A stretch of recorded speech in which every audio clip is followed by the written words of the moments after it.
Durante el tiempo que estuve en Argentina, tuve la oportunidad de conocer historias de jóvenes que sirvieron como voluntarios en diferentes partes del mundo. Una de estas personas es Micaela.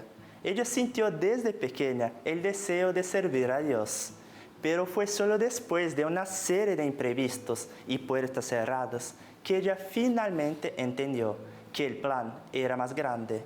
Y hoy conocerás la historia de esta joven que llevó fe y música a España. Mi nombre es Micaela Garcés, soy argentina, vivo acá en Argentina y estuve voluntaria en Sagunto, España. Desde chiquita siempre veía en la iglesia a muchas personas que se iban o conocía, familiares también, y eso como que quedó ahí un poquito en el corazón y en la mente. Y al terminar el secundario, el CAPE me insistió un montón y yo quedé después del secundario todavía con ese deseo, y mis padres siempre me decían: no, Mica, termina tu carrera y después salí. Y bueno, y así fueron 4 años de mucha oración y de mucho está bien, termino mi carrera y después sigo. Y bueno, más que nada fue eso de mucha oración y el deseo también. El CAPE tuvo mucho que ver en esa decisión, y más que nada ese fue el caminito porque decidí también. Lo interesante de la historia de Micaela es que ella terminó yendo a España por casualidad, y en este momento ella no tenía mucha idea de a dónde iría, y España definitivamente no estaba entre los países posibles.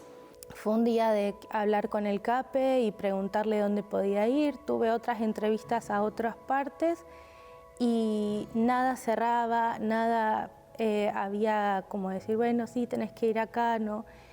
Y fue una amiga que me dijo, bueno, mira, está esta posibilidad, podés ir, ¿no? Y mandé nomás lo que me pedían. Y como, bueno, está bien. Y a los meses me llega la aceptación y me llega todo el proceso que hay que después hacer para poder salir. Y fue así, muy al azar. Creo que Dios igual puso ese país para que yo pueda ir también. Al tener contacto con este nuevo país, Micaela encontró algunas similitudes. El hecho de hablar el mismo idioma, el español, ayudó bastante en su adaptación, pero algunas diferencias representaron un desafío para esta joven argentina. Sí, son un poco más fríos, un poco más distantes, pero cuando uno entra en confianza son muy amigables, muy amorosos, pero religiosamente les cuesta mucho, capaz creen en Dios, no tienen... En las iglesias cuesta mucho el poder trabajar con eso. Y durante el voluntariado, Micaela realizó diversas actividades con los niños en España. Bueno, yo fui como preceptora en salita de 3 años con los más chiquititos. Estuve ayudando a la senio con ese grado, y después estuve ayudándolos en el comedor, en los recreos, en diferentes talleres que hacían de tarde ellos, también estuve ayudando. Y más que nada era enfocarme en ayudarlos a las senios en lo que ellos estaban necesitando en ese momento, con algún chico que estaba necesitando algo, con algún material que las señoras necesitaban recortar, necesitaban hacer, o el simple hecho de estar con ellos y pasarla bien con ellos también era parte de mi trabajo.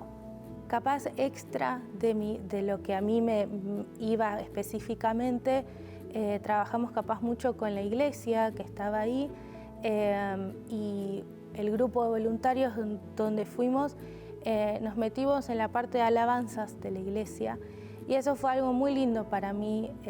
Me gusta mucho la música, me gusta mucho alabar a Dios por ese medio, y el poder meterme y poder ser parte del grupo de alabanzas de la iglesia para mí fue muy lindo, fue muy enriquecedor espiritualmente para mí.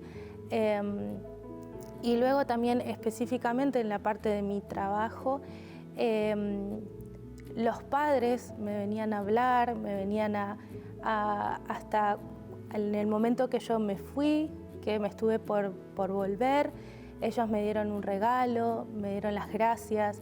Y yo lo único que hacía era poder recibirlos, jugar con ellos, poder atender las necesidades que ellos estaban necesitando. ¿Cuál es la importancia de vivir como misionero voluntario? Es un estilo de vida, es parte de lo que uno capaz elige. No solo por la parte de servicio y de ayudar, sino que también le enriquece eso y le ayuda a poder superar ciertas situaciones o también estar más apegado a Dios, y es algo muy lindo. Creo que es una decisión que no hay vuelta atrás. ¿Y por qué no hay vuelta? Creo que no hay vuelta atrás por el simple hecho de que uno conoce lo lindo que es poder servir a Dios, el poder ayudar a las personas, el poder compartir ese amor que nos tiene Dios a nosotros, a otras personas que capaz no lo conocen. Y uno no se puede quedar sentado con las manos cruzadas y no hacer nada. Y creo que es eso de no te puedes quedar quieto porque hay algo dentro tuyo que necesita salir. Y por eso mismo no hay vuelta atrás. Si capaz no estás todavía decidiendo qué hacer, si ir o no ir, primero, mucha oración. Dios siempre guía, siempre te muestra el camino a dónde ir. Primero eso. Y también estar decidido y consciente de que van a haber ciertos desafíos, obviamente, pero si Dios guió eso, siempre va a ser para voluntad de Él y para gloria de Él, para que podamos llevar a Jesús para otros lados. Los grandes centros urbanos de nuestro planeta son uno de los principales desafíos misioneros del siglo XXI. La explosión demográfica urbana es un fenómeno que afecta a todos los continentes. Desde el 2009, más del 50% de la población mundial vive en las ciudades de todo el planeta, y en menos de 3 años la cantidad será superior al 60%. Diferencias culturales, desigualdad social, contaminación, delincuencia, falta de vivienda, alimentación inadecuada. Las dificultades son muchas. Pero, ¿cómo podemos cumplir la misión de hacer discípulos dentro de la realidad urbana de nuestros días? Hay un ejemplo bíblico que nos trae lecciones profundas sobre cómo podemos cumplir la misión allí donde estamos. En uno de los textos misioneros del Nuevo Testamento más impresionantes, encontramos la experiencia de Pablo en una situación, vamos a decir, inusual. Estaba esperando a 2 de sus amigos, Silas y Timoteo, en la ciudad griega de Atenas. Este relato está en el libro de los Hechos, capítulo 17, a partir del versículo 16. Mira lo que sucedió. Y mientras Pablo los esperaba en Atenas, su espíritu se conmovió dentro de sí mismo, viendo la ciudad tan entregada a la idolatría. El texto es claro al decirnos que esta situación, la idolatría de Atenas, hizo que Pablo se sintiera incómodo con todo lo que veía a su alrededor. De hecho, Pablo estaba furioso, indignado por esta triste situación. Pero en la secuencia encontramos algo de la intención de Pablo de buscar formas de llegar al corazón de las personas que lo rodean. Sígueme. Por lo tanto, discutía en la sinagoga con judíos y con griegos temerosos de Dios, así como en la plaza principal todos los días con los que estaban allí. ¿Te das cuenta? Pablo aprovechó 2 circunstancias diferentes para construir puentes de comunicación con las personas. En primer lugar, como era judío, iba a las sinagogas a hablar con personas que ya temían a Dios, pero que todavía no sabían quién era Jesús. Por otro lado, Pablo también acudía a lugares públicos, en este caso la plaza principal de Atenas, también con el propósito de establecer relaciones significativas con personas seculares que también necesitaban conocer el amor de Dios. Pablo buscó incansablemente formas de comunicar el amor de Dios en cada oportunidad que se le presentó. Poco tiempo después, debido a las inquietudes que surgieron en el corazón de muchas personas, algunos de los líderes de Atenas lo llevaron al Areópago, una especie de centro de convenciones en la época, con la intención de interrogarlo. Para alguien que buscaba oportunidades en todo momento, nada podría ser mejor que eso. Ahora cientos, sino miles de personas podrían escuchar algo especial. Esa oportunidad no podía pasar. Entonces Pablo se puso de pie en la reunión del Areópago y dijo: Atenienses, con esta inscripción al Dios no conocido, lo que adoráis, aunque no lo sabéis, yo os lo anuncio. Mientras caminaba por la ciudad, Pablo observaba allí atentamente cada detalle de todo lo que pasaba por su camino. Y entre muchas otras cosas, vio un templo con una intrigante inscripción: al Dios desconocido. Esa fue una oportunidad de oro para él.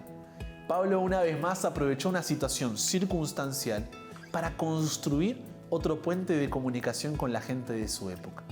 Se trata de este Dios desconocido para ustedes que me hace estar hoy aquí con ustedes. Quizás hoy todavía no lo conozcas, pero yo sé quién es y si me lo permites, quiero compartirte un poco de todo lo que ha hecho y representa en mi vida. Entonces, ¿qué podemos aprender de esta experiencia? Primero, debemos ser intencionales en nuestra búsqueda de esos puentes de comunicación que sean relevantes y efectivos en nuestra estrategia de misión. Otro punto crucial, el mejor testimonio que podemos compartir es nuestra propia experiencia con Dios. Que Él nos ayude a tener esta conciencia y la pasión necesaria para que podamos, como Pablo, cumplir la misión de compartir este Dios desconocido con todos los que nos rodean. Esto significa ser misionero en el siglo XXI. Y entonces, ¿qué estás esperando?